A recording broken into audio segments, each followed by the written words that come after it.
Bible से कबीर परमात्मा को मानने वाले रामपालियों, जरा देखो बाइबल में क्या लिखा है।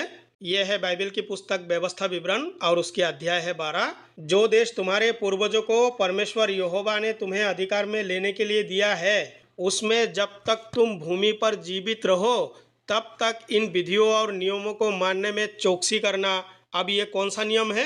आगे लिखा है, जिन जातियों के तुम अधिकारी होगे उनके लोग ऊंचे ऊंचे पहाड़ों व टीलों पर व किसी भी भांति के हरे वृक्ष के तले जितने स्थानों में अपने देवताओं की उपासना करते हैं, उन सबों को तुम पूरी रीति से नष्ट कर डालना।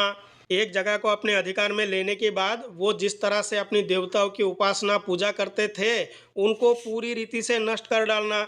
भाई उन सबको ईसाई बना डालना, ठीक है।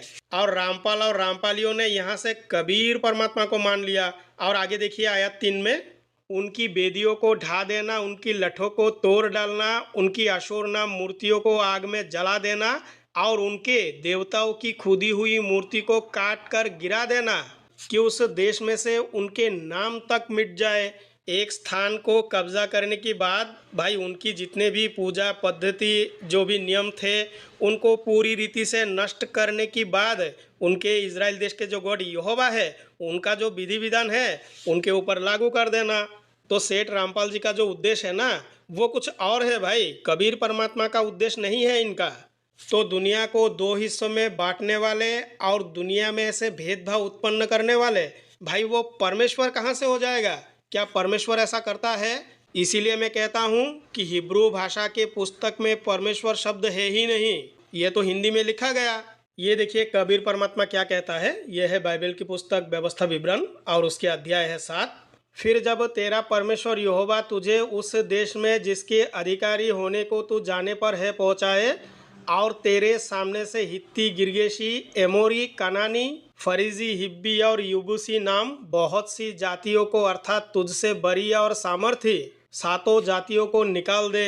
और आगे देखो क्या कहा है, और तेरा परमेश्वर यहोवा उन्हें तेरे द्वारा हरा दे और तू उन पर जय प्राप्त कर ले, तब उन्हें पूरी रीति से नष्ट कर डालना, उनसे ना बाचा बांधना और ना उन पर दया करना। भाई एक बार उन पर विजय प्राप्त करने के बाद उन पर बिल्कुल दया नहीं करना, ये है कबीर परमात्मा। और ना उनसे ब्याह शादी करना, ना तो उनकी बेटी को अपने बेटे के लिए ब्याह लाना। भाई ये तक मना किया है कबीर परमात्मा ने, क्योंकि वे तेरे बेटे को मेरे पीछे चलने से भटकाएगी और दूसरे देवताओं की उपासना कराएगी। है मतलब बाइबल का जो गॉड है उससे पहले देवी देवता बिल्कुल थे। भाई देख लो, एक तो भेदभाव उत्पन्न करने वाला गॉड है और दूसरी बात क्या कहता है, जब तुम उन पर विजय प्राप्त कर लो तब उनको पूरी रीति से नष्ट कर डालना, और इस कारण यहोवा का कोप तुझ पर भड़क उठेगा और वो तुझको शीघ्र सत्यानाश कर डालेगा।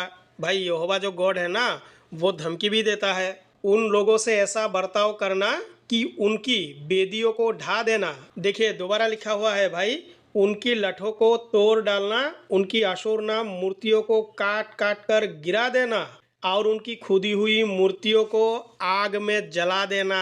इजरायली जो अब्राहमिक गॉड है ना उससे पहले सनातन संस्कृति बिल्कुल ही था, क्योंकि ये तो काल का गॉड है ना, ये तो लोगों ने बना के रखा है। यहोवा ने जो तुमसे स्नेह करके तुमको चुन लिया, इसका कारण ये नहीं था कि तुम गिनती में और सब देशों के लोगों से अधिक थे, किंतु तुम तो सब देशों के लोगों से गिनती में थोड़े थे।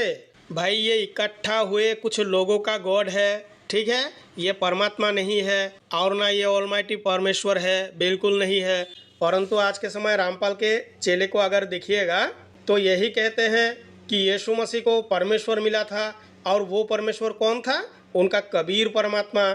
भाई यीशु मसीह ने एक अंधा व्यक्ति को ठीक किया था, तो यीशु मसीह ने क्या किया, मिट्टी पे थूका, उस थूक से मिट्टी छानी, फिर उस अंधे की आंख पे लगा के उससे कहा कि जा शिला के कुंड में जाके धो ले। उसने धोया और देखने लगा। भाई जो जन्म से अंधा हो, जिसका आंखें था ही नहीं, उसको यीशु मसीह ने ठीक कर दिया। और यीशु मसीह को परमात्मा मिला था, वो कौन था? कबीर परमात्मा। तो बाइबल में जितनी बातें हैं सब कबीर परमात्मा के ऊपर आएगा। भाई यहाँ गाय मांस खाने की बात है वो भी तुम्हारे ऊपर आएगा, ठीक है, तुम भी खा सकते हो। तो बंधुओं वीडियो को लाइक करें, शेयर करें और चैनल को जरूर सब्सक्राइब करें। धन्यवाद।